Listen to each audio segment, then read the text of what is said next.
Hello friends, today we are doing the class of topic relative motion. Sorry, due to some technical reasons कुछ delay हो गया. Okay, here we start. आज का topic है relative motion. Relative motion अर्थात दो वस्तुओं की गति का comparison. We consider and compare motion of two objects. I hope आपके सामने नोट्स होंगे जिन्हें आप रेफर करते रहिए कंटिन्यूसली, जो कि हमारा पैटर्न है स्टडी का. ओके, रिलेटिव मोशन अर्थात सापेक्ष गति. सापेक्ष में दो ऑब्जेक्ट्स होते हैं, हमेशा कंपेयर करने के लिए कम से कम दो वस्तुएं चाहिए हैं, इसीलिए we consider and compare motion of two objects. When two objects A and B are moving in a line in same direction and one is fast and other is slow. मान लो कि दो ऑब्जेक्ट्स हैं जो एक straight line में एक ही दिशा में move कर रहे हैं, तो ऑब्वियसली उनमें से एक फास्ट होगा, एक स्लो होगा. मान लिया A फास्ट मूव कर रहा है, B स्लो मूव कर रहा है. A की स्पीड है V1, B की स्पीड है V2. V1 बड़ा है, V2 छोटा है. अच्छा, अब यहाँ क्या होता है, ये एक फिनोमिनन है, गौर कीजिए. यहाँ पे जो ऑब्जेक्ट स्लो होता है उसे ऐसा प्रतीत होता है, ऐसा नज़र आता है, ऐसा महसूस होता है कि जो फास्टर ऑब्जेक्ट है वो V1 माइनस V2 की गति से आगे मूव कर रहा है. The slow object feels that the fast object is moving ahead with speed V1 minus V2 which is difference of speeds. This is called relative speed of A with reference to B, which is speed of A minus speed of B, V1 minus V2. Generally we calculate relative speed of faster object.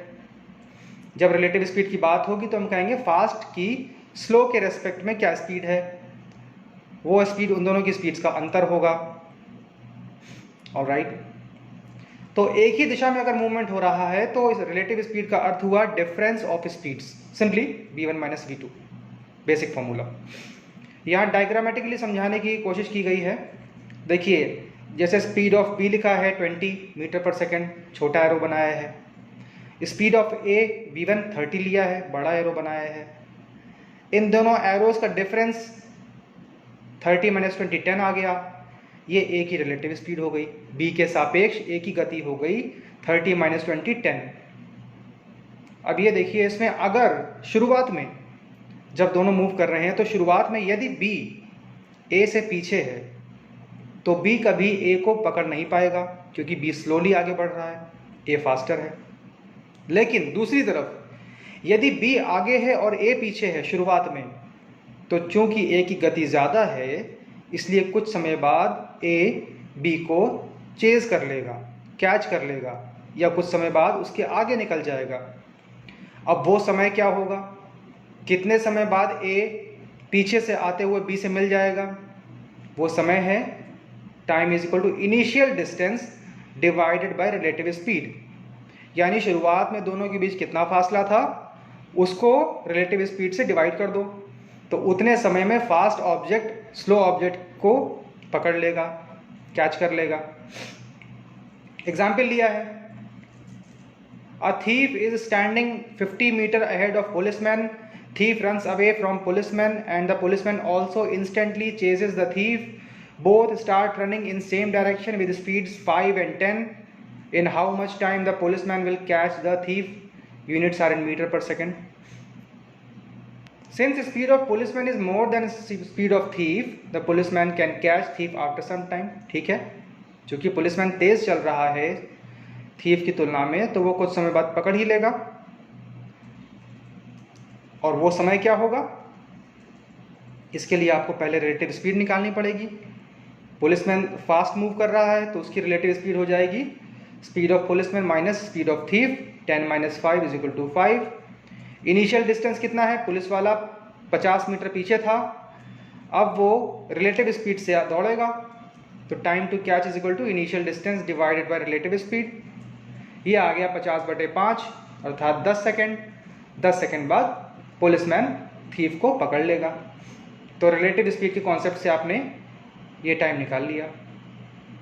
अगला question लेते हैं। 2 cars are moving in the same direction with speeds 20-30, find relative speed of faster car. Simple है, relative speed क्या होता है? Difference of speeds. Fast car की relative speed निकाली जाएगी, उसकी स्पीड से स्लो वाले को माइनस कर दीजिए, 30 - 20, आंसर आ गया 10। इसी एग्जाम्पल में, in the above example, faster car is behind the slower car by 100 metre. After what time the fast car will be ahead of slower car by 100 metre. यानी fast वाली car slow car से पहले 100 metre पीछे चल रही है शुरुआत में। अब बताइए कितने समय बाद वो उसको क्रॉस करके 100 मीटर फर्दर आगे निकल जाएगी। बहुत आसान है। इनिशियल सिनारियो डायग्राम में देखिए, ए बी से पीछे है, दोनों एक ही दिशा में मूव कर रहे हैं। ए बी से 100 मीटर पीछे है। फाइनली जो प्रश्न कह रहा है, ए बी से आगे निकल गया 100 मीटर। अब ये गौर कीजिए, बी के सापेक्ष, बी के रिलेटिव में ए एक्चुअली 200 मीटर चला है।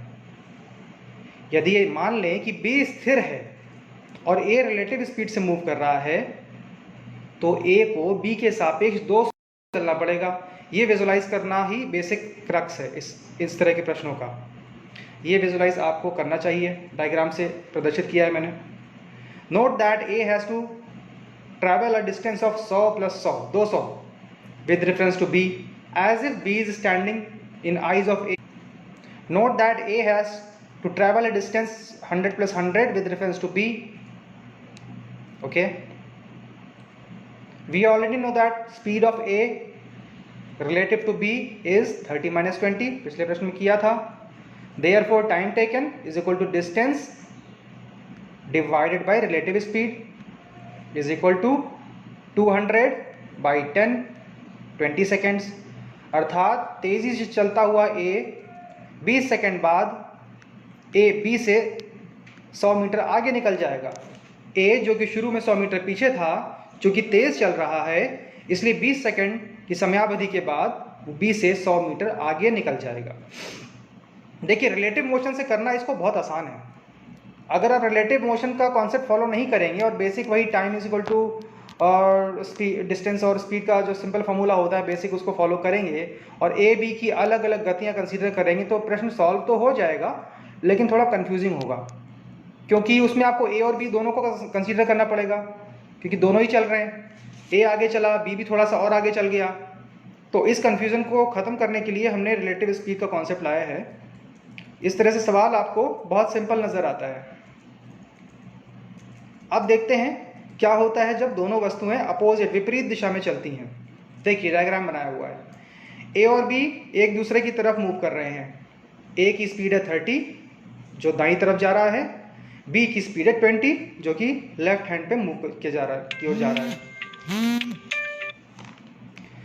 ए और बी विपरीत दिशा में जा रहे हैं, उनकी स्पीड्स अब वही रखी हैं 30 और 20।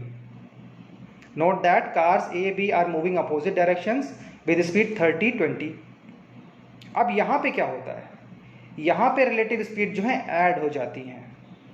एक ही दिशा में जाने पे रिलेटिव स्पीड का अंतर लिया जाता है, विपरीत दिशा में जाने पर रिलेटिव स्पीड को ऐड किया जाता है। रिलेटिव स्पीड ऑफ ए आ जाएगी 30 + 20, 50 in direction of A B. यानी बी को ऐसा प्रतीत होगा कि ए उसकी तरफ 50 की स्पीड से आ रहा है, उसी प्रकार ए को ऐसा प्रतीत होगा कि बी उसकी तरफ 50 की स्पीड से आ रहा है। Okay, both cars will see the other car coming towards it at a higher speed of 50। गौर कीजिए, जब आप ट्रेन में ट्रैवल करते हैं और विपरीत दिशा से कोई ट्रेन आती है, तो विंडो से देखने पे आपको ऐसा प्रतीत होता है कि दूसरी ट्रेन कुछ ज़्यादा ही तेज गति से आ रही है, कुछ ज़्यादा ही, मतलब रियली उतनी स्पीड दिखती नहीं कभी। वो एक आभासी स्पीड है। रिलेटिव स्पीड वो होती है जो आपको नज़र आती है, जो आपके सापेक्ष किसी दूसरे वस्तु की स्पीड होती है। ओके, चूंकि विपरीत दिशा से आने पर गतियां ऐड हो जाती हैं, इसलिए उस ट्रेन की गति और भी ज़्यादा हो जाती है जो आ रही होती है, क्योंकि आपकी ट्रेन भी मूव कर रही है। Alright, in opposite directions the relative speed means addition of speeds. Same direction में डिफरेंस ऑफ स्पीड था, तो अपोजिट डायरेक्शन में एडिशन ऑफ स्पीड हो गया, ठीक है। Example, if initial separation of A B is 100 then at what time they will meet. अब इस दशा में जब दोनों विपरीत दिशा में मूव कर रहे हैं और शुरुआती फासला है उनका 100, तो कितने समय बाद वो दोनों मिल जाएंगे। अब देखिए, यहाँ रिलेटिव स्पीड है 50, इनिशियल डिस्टेंस है 100, तो समय बराबर दूरी बटा रिलेटिव स्पीड, 100 बटा 50 2 सेकंड आ गया। यानी मात्र 2 सेकंड में ए और बी एक ही पॉइंट पे होंगे। इसी में अगला प्रश्न बनता है, बताओ कि किस पॉइंट पे दोनों मिलेंगे, उस पॉइंट की लोकेशन बताओ जब ए और बी एक ही जगह पे होते हैं। चलो डायग्राम में देखते हैं। मान लिया ए और बी सी पे मिलते हैं। इस डायग्राम में जो ए है वो ए की इनिशियल पोजीशन है, बी की इनिशियल पोजीशन है और सी ए और बी दोनों की ही फाइनल कॉमन पोजीशन है। ओके, आपको ये तो पता ही है कि दोनों बाद मिलेंगे, पिछले प्रश्न में किया था। अब आप बस इतना निकाल लो कि ए ने 2 सेकंड में कितनी दूरी चली, वो दूरी ही लेंथ AC हो जाएगी।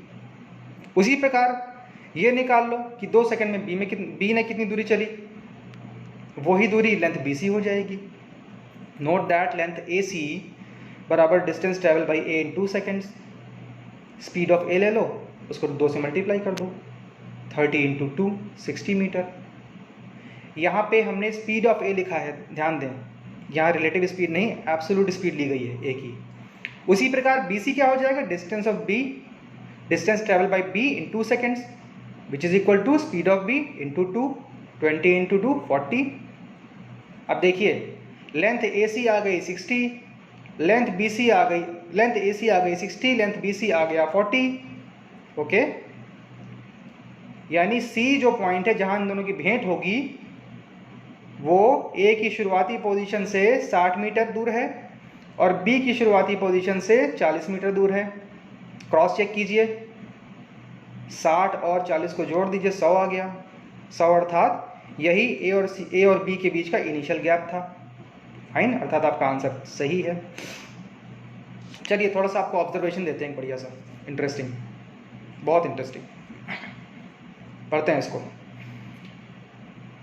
देखिए, हम जितनी भी स्पीड्स नोट करते हैं दुनिया में, जितनी भी स्पीड्स हम कंप्यूट करते हैं, कार की, ट्रेन की, बस की, आपकी, हमारी, किसी भी जेट की, वो सभी पृथ्वी के सापेक्ष होती हैं, पृथ्वी के सापेक्ष ली जाती हैं।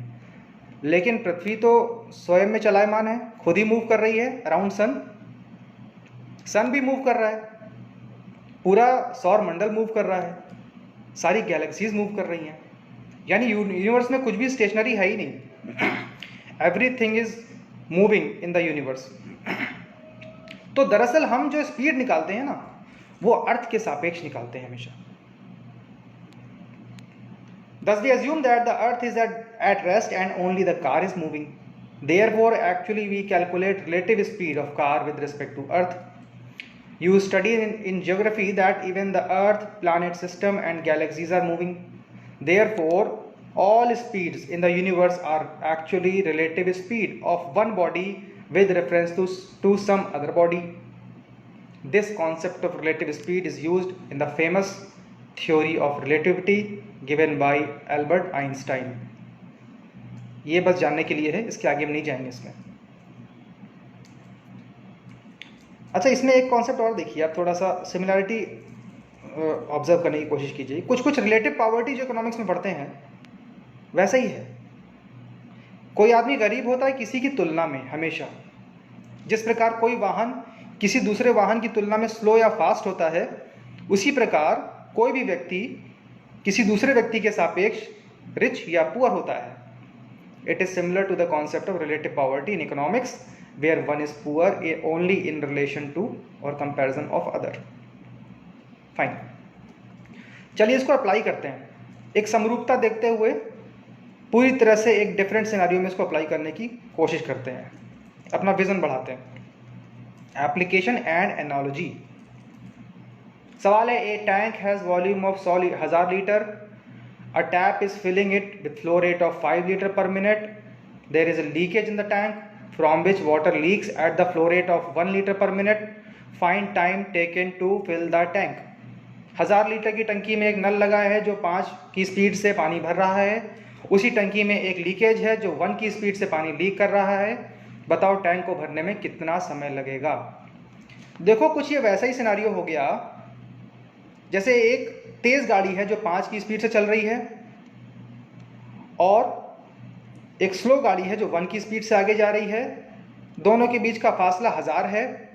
बता दो कि भाई फास्ट वाली गाड़ी स्लो गाड़ी के करीब पहुंच जाएगी। सिंपल, जो पहले हमने किया था रिलेटिव स्पीड निकाली, 5 - 1 4 और इनिशियल सेपरेशन यानी 1000 को रिलेटिव स्पीड से डिवाइड कर दिया। आंसर यहाँ आ गया 250 मिनट्स, क्योंकि सवाल में यूनिट्स लीटर और मिनट में दी गई हैं। चलिए आगे समझते हैं इसको। अगर लीकेज नहीं होता तो ऑब्वियसली टंकी भरने में कितना समय लगता, 1000 को 5 से डिवाइड कर दो, 200 मिनट लगते हैं। अब लीकेज है इसलिए 250 मिनट लग रहा है, ऑब्वियसली लीकेज की वजह से समय ज़्यादा लगेगा, नल अपनी एक्सपेक्टेड टाइम में नहीं भर पाएगा उसको। नॉर्मली हम फ्लो रेट समझते हैं, फ्लो रेट का मतलब होता है volume flow divided by time. देखिए सारे रेट्स की कहीं ना कहीं से कोई स्पीड है, फ्लो रेट मतलब जल के बहाव की speed. Okay, flow rate is also type of speed, it is speed of filling water or any liquid.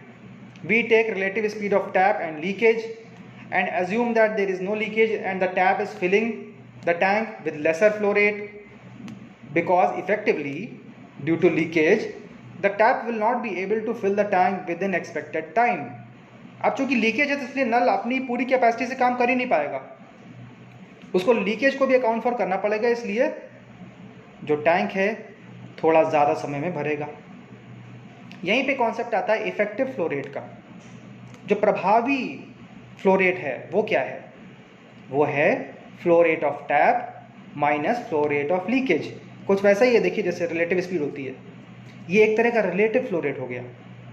चलिए अब समय निकाल लेते हैं। समय का फॉर्मूला क्या होगा, समय तो हमेशा होता है वॉल्यूम बाई जितना भी उसका फ्लो रेट है, यहाँ इफेक्टिव फ्लो रेट आ जाएगा। अच्छा, हो सकता है सवाल को कॉम्प्लिकेट करने के लिए कहा जाए कि एक से अधिक टैप लगे हैं और एक से अधिक लीकेज है, तो सिंपली इफेक्टिव फ्लो रेट क्या हो जाएगा, सभी नलों का फ्लो रेट निकाल लो और सभी लीकेज का फ्लो रेट निकाल लो, उसको माइनस कर दो, टोटल्स को डिफरेंस ले लो। प्री कंडीशन ये है कि सारे ही टैप और सारे ही लीकेज एक ही समय पर साथ साथ ऑपरेट कर रहे हों, साइमल्टेनियसली ऑपरेट कर रहे हों। एग्जाम्पल लेते हैं। A tank has volume 1000, 2 taps are filling it with flow rates of 2 and 5 liter per minute. There are 2 leakages in the tank from which water leaks at the flow rate of 1, 1.5. Find time taken to fill the tank. ठीक है, अब यहाँ 2 taps आ गए, 2 leakage आ गए, तो total flow rate of taps कितना हो जाएगा, 2 + 5 7। Total flow rate of leakage कितना हो जाएगा, 1 + 1.5 यानी 2.5। फॉर्मूला लगाओ सीधे, इफेक्टिव फ्लो रेट कितना हो जाएगा, टोटल ऑफ टैप करो, उनमें से टोटल ऑफ लीकेज माइनस कर दो, 7 में से 2.5 माइनस किया 4.5 आ गया। अगेन फॉर्मूला लगाओ, टाइम टेकन कितना हो जाएगा, वॉल्यूम को इफेक्टिव फ्लो रेट से डिवाइड कर दो, वॉल्यूम 1000 है, इफेक्टिव फ्लो रेट है 4.5, डिवाइड करोगे आंसर आएगा 222 मिनट्स। ये आपका आंसर है। ठीक है, थोड़ा आपके सवालों में और कैसे कॉम्प्लिकेशन क्रिएट किया जाता है, चलिए अलग अलग समय में चीज़ें ऑपरेट होती हैं तब कैसे होता है। A tank has volume 1000, 2 taps are filling it with the flow rate of 2 and 5. There are 2 leakages in the tank from which water leaks at the flow rate, वही लिया है हमने, 1, 1.5. Initially both the taps start simultaneously and after half an hour both the leakages also start. Find the time taken to fill the tank. यानी इस सवाल में सब कुछ वैसा ही है। इसमें क्या हुआ, शुरू के आधे घंटे तक कोई लीकेज नहीं था और दोनों ही नल एक साथ चल रहे थे। आधे घंटे बाद एक साथ दोनों लीकेज भी शुरू हो गए। अब बताओ कितना समय लगेगा। देखिए शुरू के आधे घंटे में क्या हुआ, ड्यूरेशन ऑफ नो लीकेज, ऐसे में क्या हुआ, शुरू के आधे घंटे में दोनों टैप्स अपनी अपनी नेचुरल रेट से पानी भर रहे थे, कोई लीकेज नहीं था। तो दोनों टैप्स का टोटल फ्लो रेट कितना हो गया, 2 + 5 7, और उस 30 मिनट में इन दोनों ने कंबाइंड कैपेसिटी से कितना पानी भरा, सिंपली 7 × 30, हाफ एन आवर को 30 मिनट लिखा है, ये आ गया 210 लीटर। यानी शुरू के आधे घंटे में दोनों नल जब चल रहे थे, कोई लीकेज नहीं था, तो टैंक के 1000 में से 210 लीटर पानी भर चुका था। अब कितना टैंक और भरा जाना है, अभी कितना टैंक खाली है, ये 1000 - 210 आ गया 790। अब आधे घंटे बाद कहानी थोड़ी सी चेंज हुई, लीकेजेस भी शुरू हो गए बहना। अब इस बचे हुए बाकी समय में इन टैप्स को लीकेजेस के साथ काम करना है और 790 लीटर वॉल्यूम को फिलअप करना है। यहाँ पे आ जाएगा effective flow rate of all taps minus flow rate of all leakages. 4.5 हमने निकाला है पिछले एग्जाम्पल में। अब बचा हुआ कितना समय लगेगा, बचा हुआ वॉल्यूम यानी 790 divided by effective flow rate. 790 को 4.5 से डिवाइड करो, आंसर आ जाएगा 175 मिनट्स। टोटल टाइम टेकन कितना हुआ, शुरुआती 30 मिनट जब उसने 210 लीटर पानी भरा, और बचे हुए 175 मिनट्स जब उसने बचा हुआ वॉल्यूम भरा, तो आंसर आ जाएगा 205.55 मिनट्स। ये आपका आंसर है। ठीक है, इस प्रकार रिलेटिव स्पीड को पढ़ते पढ़ते हम वॉल्यूम एंड टैंक पे भी आ गए। सवाल देखिए मिला जुला ही आएगा। आपको समझाने के लिए मैं चीज़ों को इंटर रिलेट कर रहा हूँ ताकि आपके मन से इन विषयों का डर निकल जाए। हो सकता है सवाल केवल थ्योरी का है, पूछ ले भाई, मान लो कि एक्सेलरेशन नहीं है तो स्पीड चेंज होगी, ट्रू फॉल्स 4 स्टेटमेंट दिए हों, कौन सा सही है, ऑब्वियसली नहीं चेंज होगी। तो आपको ये बिगर विजन दिखाने के लिए मैं चीज़ों को रिलेट कर रहा हूँ ताकि आपके मन से इनका डर निकल जाए। और ये सवाल बहुत आसान होते हैं, यकीन मानिए। ये सवाल, ये जो सब्जेक्ट है, ये हिस्ट्री और इकोनॉमिक्स से आसान है।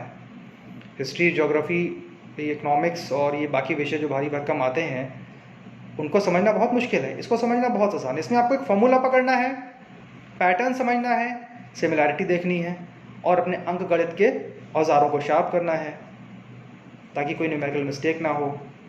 इसीलिए मैं चाहता हूँ कि चीज़ों को रिलेट करके देखिए तो विषय वस्तु आपको छोटी नज़र आएगी और डर नहीं लगेगा। आप इस विषय को पढ़ने से कतराएंगे नहीं। ओके, यहाँ पे हम एक होमवर्क क्वेश्चन लेके फिर क्लास को समाप्त करते हैं। होमवर्क जो है वो देखिए रिलेटिव स्पीड का है। एक क्लॉक है जिसमें मिनट हैंड की स्पीड है x एंड आवर हैंड की स्पीड है y। Find value of x in degree पर minute, find value of y in degree पर minute, find relative speed of faster hand. ये एक्चुअली जो बाद में लेक्चर आने वाला उसकी एक झलक है। मैं देखता हूँ, आप अपने स्तर से प्रयास कीजिए, आंसर पोस्ट कीजिएगा, देखते हैं कहाँ तक आप लोग सही इसको कर पाते हैं। और अगले क्लास में हम इन कॉन्सेप्ट्स को लेंगे। क्लॉक का मोशन जो सर्कुलर मोशन होता है। Till then, thank you, keep doing revision and download the notes before lecture. Good bye.